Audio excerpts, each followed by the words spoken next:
呢度真係唔係食環境嘅，食煙火氣啊！有啲火紅紅聲。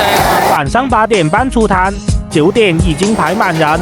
真係真真正正嘅菜市場隔離，嚟飲杯酒漿先。係咪可以單炒田雞？可以啊。田雞炒嗰個雞雜咁樣咧，可以炒埋一齊係咪？咁啊就炒菜嘅。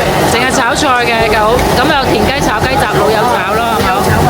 係，跟住仲要炒粉嘅，一個田雞炒，一個雞雜炒。都係老友炒粉。係老友。再炒下菜喎。一個牛肉嘅湯粉。牛肉嘅湯粉。係牛肉嘅湯粉，老友湯粉啊。咁我哋可以坐喺邊度啊？你睇過啲有坐嘛？啲有位就得㗎啦，係咪？隔離咧就係啲人喺度排緊隊啦。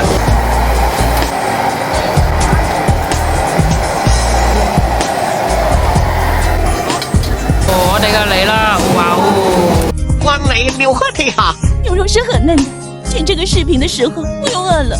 哇！我哋啲辣椒醬好溶嗰個辣椒醬，唔知辣唔辣咧？試少少咯，真係少少咯，可唔可以大氣啲啊？大氣啲嚟即係廣東嚟嘅咩？12蚊咋話？呢邊係雞雜，人呢條視頻真係要知哦。